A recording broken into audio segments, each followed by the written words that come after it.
So I had a request about business in lawn care, and how do you handle customers calling? Um, what's the situation with people asking you to lower your price? Um, so I just kind of want to deal with that.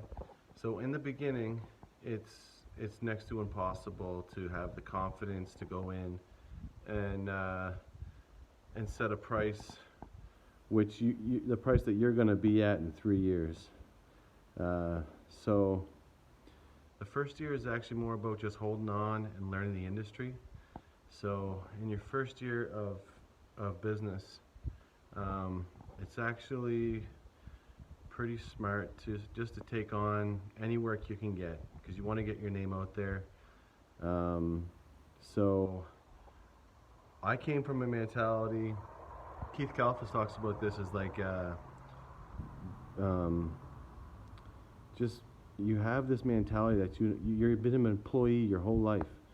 So setting a higher, like you just think, well, if I could just get a little higher of a rate, then I wouldn't have to do my full-time job. I could just do lawn care full-time, or if I give myself just a little bit of a higher rate, I can work on the weekends and work after work and still be making good money. Um, and that's almost tempting. And in the beginning, you might even do that. Like I was cutting lawns for $25 for small lawns and $30 for medium size and $35 for larger sized lots in the very beginning. So my first year, and those cuts would take me anywhere from 45 minutes to an hour. So that's where I was in the beginning. That's what I thought was a good price. But what you don't realize is that you have so much equipment to maintain, and you've got insurance, and you've got a lot of overhead that goes with it. So really, let's say, really that $25 a yard, thinking you're making $25 is more like 15 when you add it all up. So like, do you want to go around working for $15 an hour? It's not worth it. So, but in the beginning, if that's the course you want to take, then just to learn the ropes, see if you like it.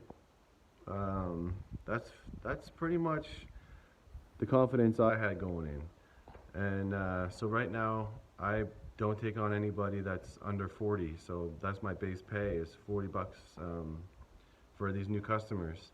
So I still have some old customers that I've kept, but I've raised my price on them. So really, $35 is my lowest, and that's a fair price for me in my area. Average price in my area is $35, $40 a cut. So what do you like? What would you do if someone called you and was like, well, you know what, I got a guy right now, but it turns out, I want to choose somebody else. He was cutting my lawn for $25. What can you offer me? And in the moment, that might sound like, well, maybe I'll match, but really, you got to stick to your guns. Like right now, nothing's under 40 for me. So if they say, well, can you go any lower than that? I just tell them, like, you know what, I appreciate, this is what I say, I appreciate your interest, and there's a good chance you might find somebody else who will do it for less, but that's my rate, and appreciate your interest, and if you ever need me to come cut your lawn for $40, then I'll be happy to help. And I think if you're just polite, then it's a good chance they're even going to take you on that offer right away. That's happened to me a lot. But sometimes they call back and they're just like, yeah, can you go ahead? I tried this other guy for a year and it didn't work out. So, but you got to back your price up with good quality work too, because no one's going to hire you for above average. No one's going to hire you from above average rate if you're not doing good quality work. So if you can focus on your quality and you do a good job, you'd be surprised. You can raise your prices and people will pay. I mean, when I was starting my business, I couldn't even afford lawn care service. So I was thinking, well, if I was getting lawn care service, man, maybe I'll just charge 20. I would like someone to do it for 25 bucks, but I realized it just can't be done. So there's plenty of people out there who are who have lots of money and who just do not want to cut their own lawns. So, um, you know, I would say just take in the very beginning, get to know the ropes. You can go in at a low price, but the next year, as you learn a little more, you're gonna want to raise your prices. And it's scary to raise your prices because you think, man, you know, I could lose my customer. Like I just raised my prices on a few customers this year because it just wasn't worth it for me to go and cut their lawn. Um, so, you know, when you get to the point where you think to yourself, when you're cutting the lawn, you're thinking, this isn't right. There's something not right about this. I feel like I should be making more. That's your indication. It's time to start increasing your prices.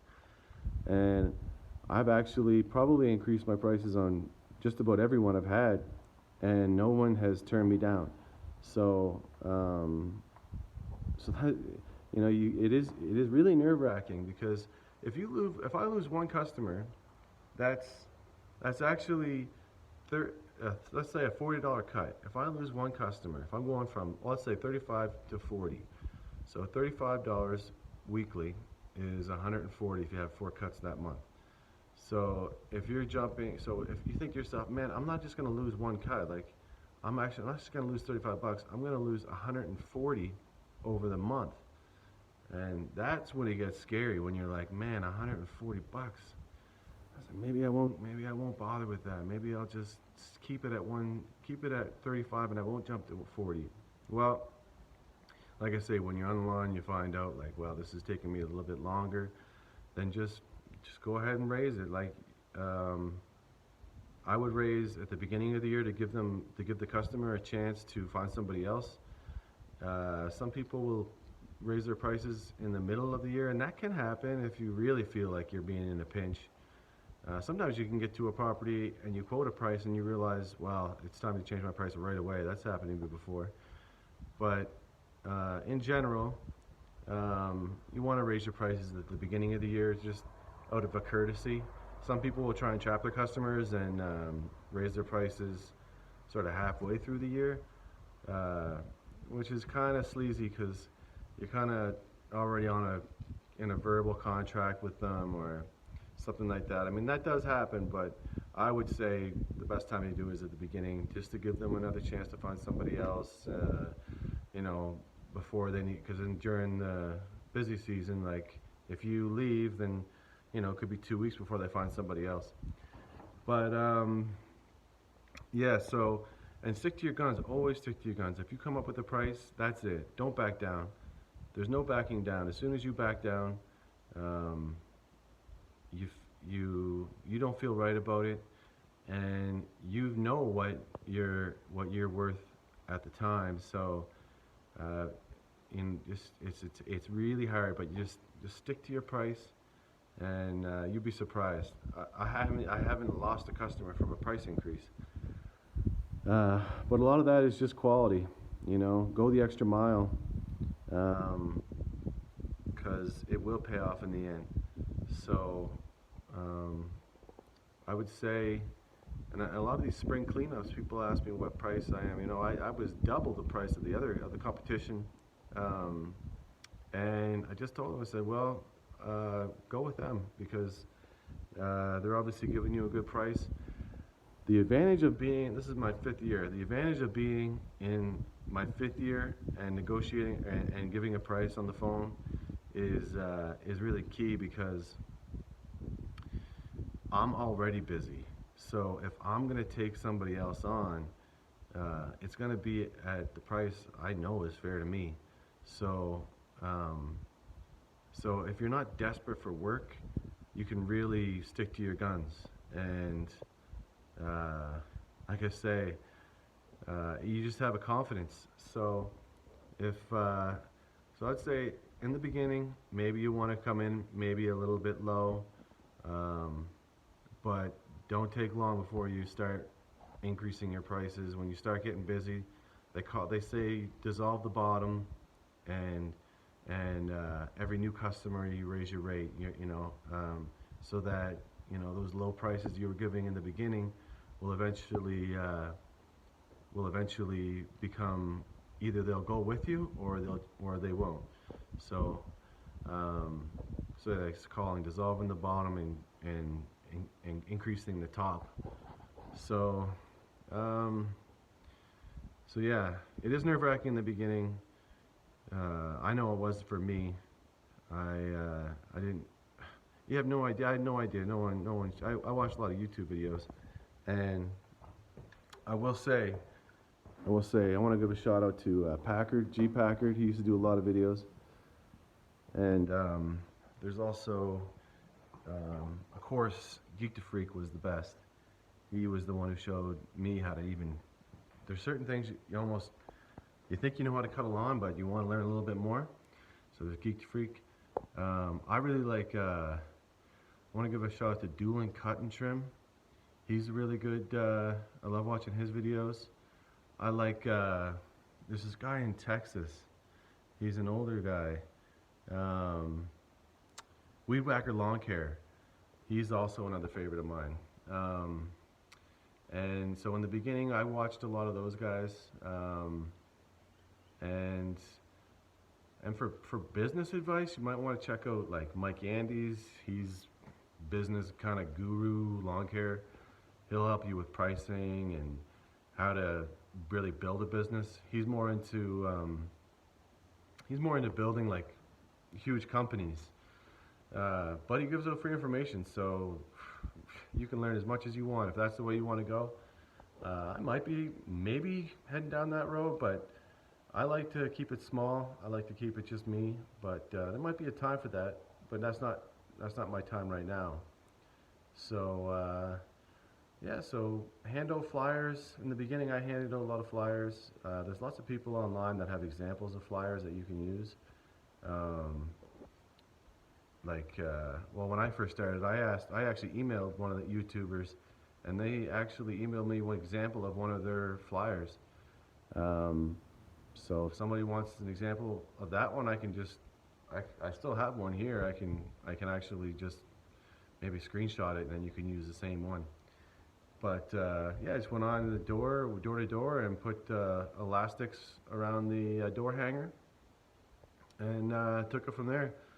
So there's no way you're going to have the confidence. Maybe you will, but I mean, there's no way you're going to have the confidence in your first year to set the prices where you're going to be at in 3 years. But that beginning stage is really important. You just got to go through it. No one starts with their company right away. No one knows how to have that approach right away. It takes time. I still screw up. Like the other day, I was cutting a lawn, and I actually got a customer on the phone. They phoned me, and I didn't have a pen in my truck.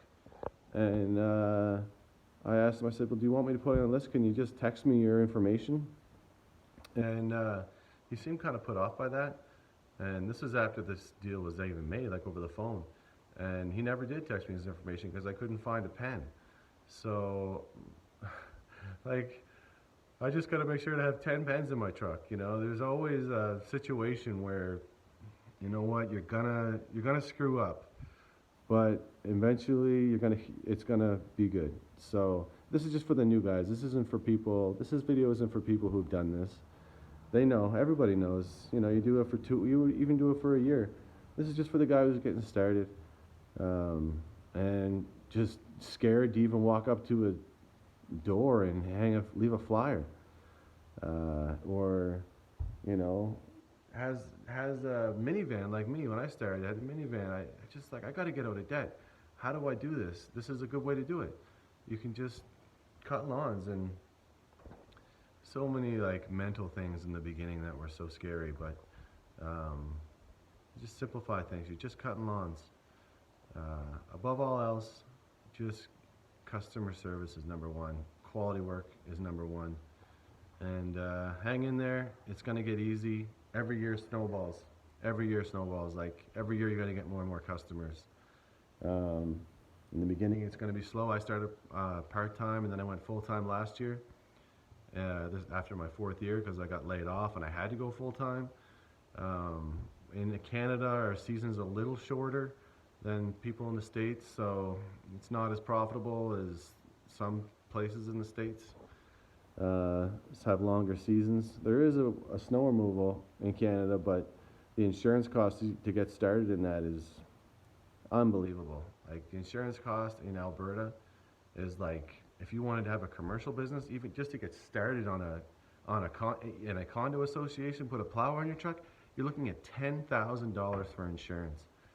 So you're looking at a lot of the companies around me, they haven't even offered snow removal anymore, even though we got snow in Canada. It's just the insurance is too high.